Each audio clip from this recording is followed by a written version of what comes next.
Depuis l'OFNAC a rendu Lamine Senghor une série de rapports dans lesquels plusieurs personnalités sont épinglées. Déjà, Birahim Ousmane Sonko qui gagne contre Mamour Diallo concernant l'affaire des 94 milliards. Ils n'ont pas tardé quand même à suivre les directives du président Diomaye Faye. Oui, alors, je voudrais faire une précision sur ce point. Si le quotidien Tribune nous parle de publication des rapports des 5 dernières années, et nous dit, Diomaye réclame à l'OFNAC des rapports déjà publiés. Attention, le président n'a pas réclamé des rapports à l'OFNAC ou la publication des rapports de l'OFNAC. Le président de la République, si on relit le Conseil des ministres ou le communiqué du Conseil des ministres, du dernier Conseil des ministres, a parlé de la publication des rapports de l'IGE. Il y a une nuance, il y a une différence entre l'IGE et l'OFNAC. Concernant l'OFNAC, ouvrez le site de l'OFNAC, ces rapports sont disponibles. De 2017, 2018, 2019, 2020, 2021. Concernant par exemple l'affaire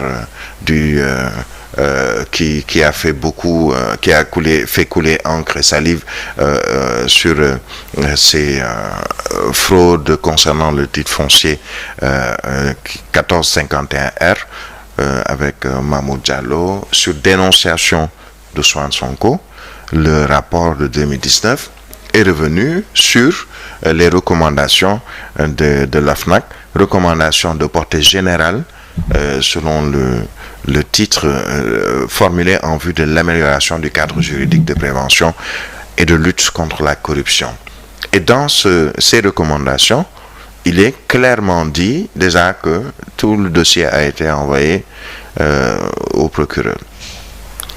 Le problème qui se pose aujourd'hui concernant ces rapports de l'OFNAC, c'est que apparemment on a mis le coude sur certains dossiers, dont ce dossier qui a quand même fait couler encre et salive, et concernant ce titre foncier 1451R avec les sociétés Sofico et CFU et l'ancien directeur des impôts et domaines, sur dénonciation d'Ousmane Sonko. Aujourd'hui, qu'est-ce qu'il faut? Mais il faut tout simplement enlever le coude, dépoussiérer ces dossiers, et comme l'a suggéré l'OFNAC, mais envoyer tout ceci et demander au procureur de jouer son rôle sur ce sujet. C'est-à-dire que reddition des comptes, ou je ne sais pas comment on va l'appeler, il s'agit pour les Sénégalais de savoir de quoi il en retourne concernant ces différents dossiers qui ont pollué l'atmosphère, qui ont pollué, disons, qui ont pollué même le Sénégal pendant une certaine période, et personne n'en a parlé. Mamour Diallo, après ceci, il est devenu quoi? Je pense directeur de l'ONAS, c'est ça? Ça veut dire que malgré tout ceci, malgré le rapport de l'OFNAC, malgré les recommandations de l'OFNAC, l'ancien régime a jugé que non, on va mettre le coude dessus. On ne va pas en parler. Aujourd'hui que les rapports sont sortis, publiés dans le site de l'OFNAC, tous les rapports pratiquement jusqu'en 2021, c'est aux autorités judiciaires d'activer peut-être le procureur, de faire ce qu'elle doit faire pour au moins qu'on puisse tourner cette page définitivement. Dans les recommandations issues des activités des enquêtes, toujours selon le rapport de l'OFNAC, on nous dit par exemple qu'il faut suspendre sans délai et de façon effective les paiements en faveur de Sofico et CFU, cette fameuse manne financière de 94 milliards de francs CFA. Mettre en application les observations émises par la CCOD en sa séance du 19 janvier suite à la demande d'indemnisation, et ça c'est en 2016, concernant le titre foncier 1451R introduite par les familles héritières. D'ordonner l'arrêt des constructions au niveau de la bande foncière du TF 2913 à Rufisque, parce que ça ne concerne pas seulement cette famille Mbeng ici et l'affaire Mamour Diallo Ousmane Sonko, mais ça concerne également le cadastre à Rufisque, entre autres.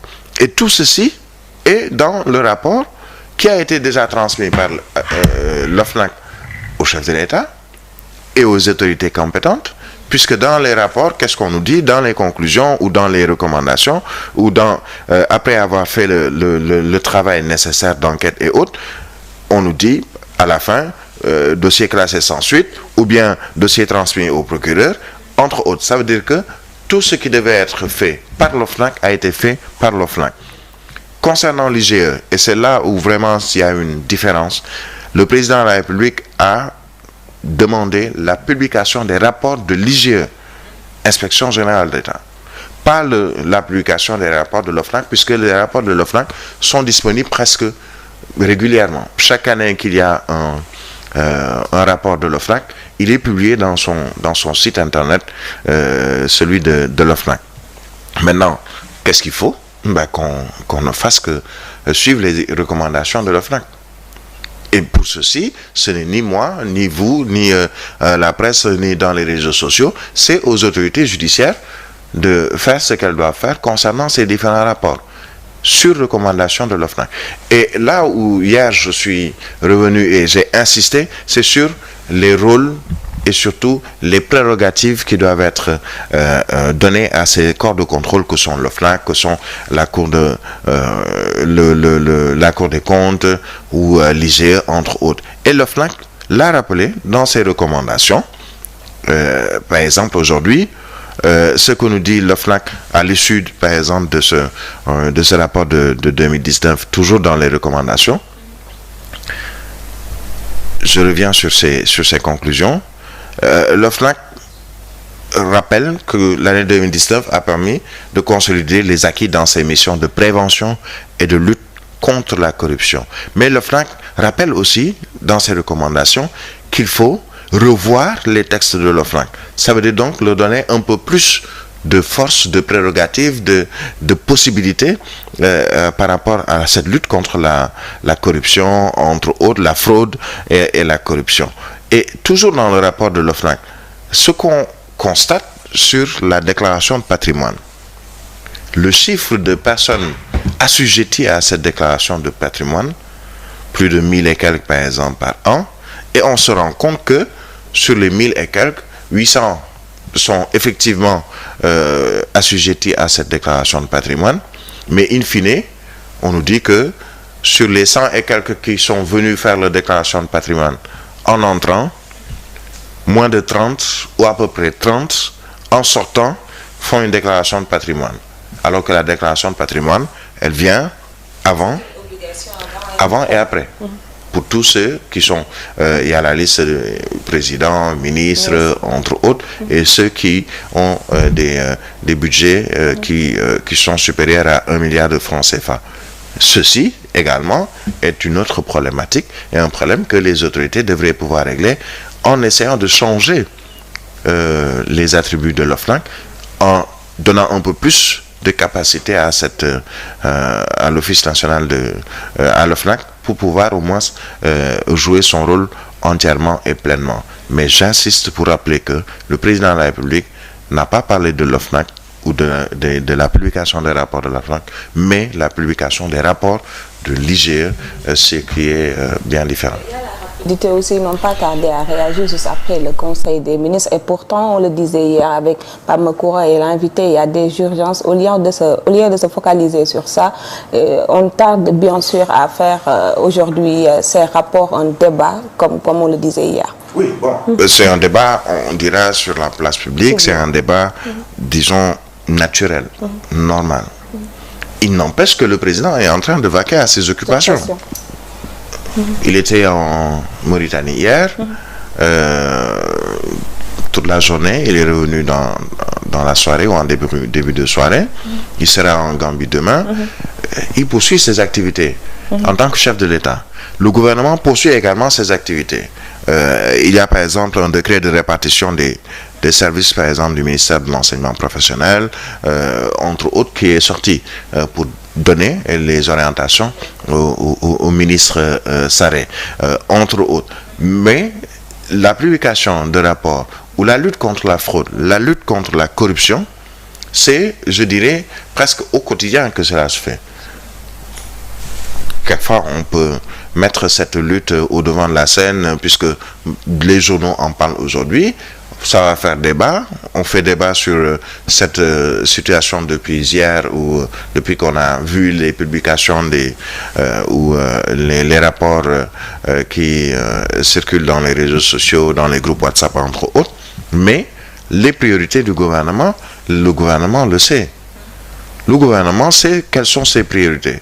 Le chef de l'État sait quelles sont ses priorités. Et si il s'y attelle.